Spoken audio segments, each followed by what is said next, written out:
Yo guys, this is episode 1 on the trade recap. This is going to be a new episode, new series of episodes on the YouTube channel. I'm going to try and do every win, every loss that I take, and I'm just going to instantly post it to YouTube. So yeah, let's get into the video and waste no time. So on Friday the 17th of July, we took a beautiful long position. I was originally looking for shorts, but we will get into that. So essentially what we made on Friday was, I'm going to put a title, or I'm going to put the text of the amount of money that I've made in Friday's session.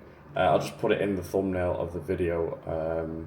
But yeah, around 1800 to 1900, which is pretty crazy to think on a Friday as well. Fridays aren't my best day. So let's go straight into this. So as I said before, I was obviously looking for shorts.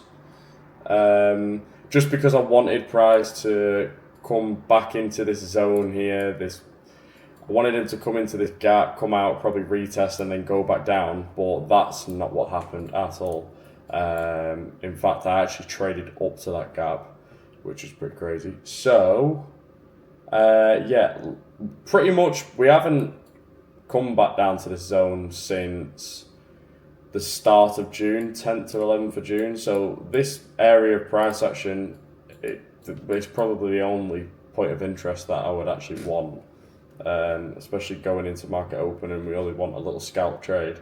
So yeah, that was where I was aiming. That was my draw on liquidity. Obviously, I was liking that to get tapped first, and then it could have made its way up or somewhere along them lines, because we are bearish. I don't really want to take longs, but the real reason why I actually changed my bias is because if you look here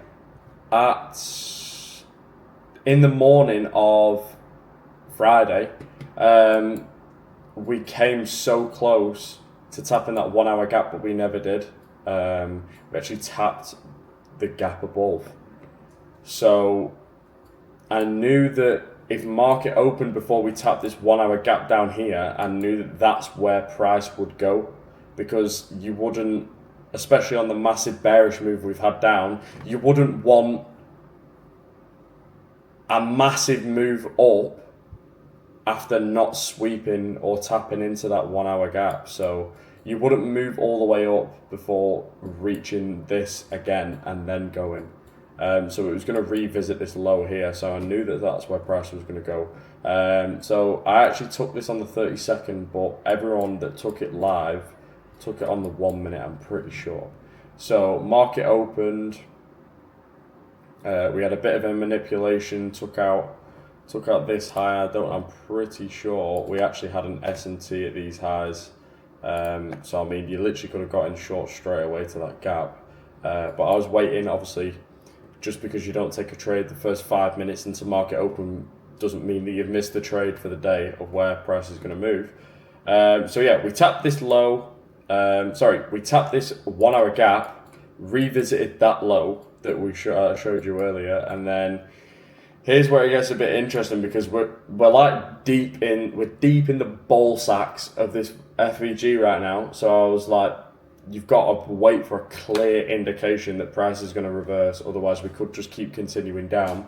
So we actually had this leg up. We had like a little 2 candle close bullish, and then we came back down. So that was now an area of liquidity. So that's where I was low-key kind of trading up to, and I was like, right, we actually might get a decent move here. So we came down, after that leg up, we actually came down and made a pretty big 1 minute fair value gap. I know that a few of the boys got in on this gap here. I actually got in on the 30-second. Let me just explain to you why. I got this on the 30-second. One second. Let me get rid of all this shit.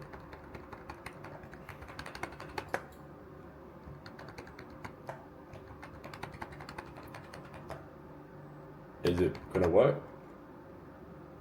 No? Okay, I'll just delete it myself then. What the hell? That was so weird. Why did that take so long to just do anything? Okay, so 30-second time frame. We are looking. Here we are.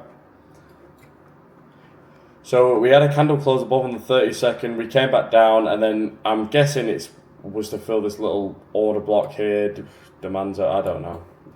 And then we actually pushed up, creating a CISD. So we had a change in state of delivery on the 30-second.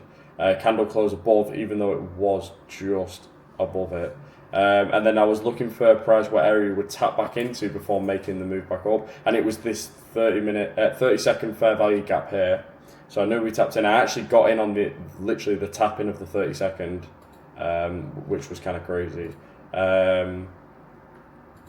Going on the 5-minute, I needed to know exactly where I was entering and exactly where I was exiting, because your take profit is only as good as your SL, and your SL is only as good as your take profit. So I have to get the entry correct on where price could possibly react from. So the first indication was break even.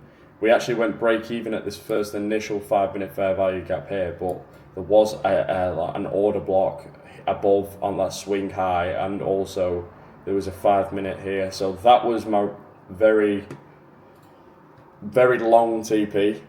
It actually only ended up being a 1-to-1 or a 1-to-1.2. It wasn't actually like a massive risk or reward, but for a Friday, I'll take it. So yeah, we tapped in. This was my break-even point here, as you can see, it's break-even. And then this was my TP of where I thought, you know what, let me just get out of this, because if it reverses from here, I'll be happy. It's a Friday. So yeah, that's literally how I made $1,900 today trading NQ. So I appreciate you all watching. Be tuned for the second episode, and like, and also comment what was your favorite part about the video. So yeah, appreciate you guys, and peace.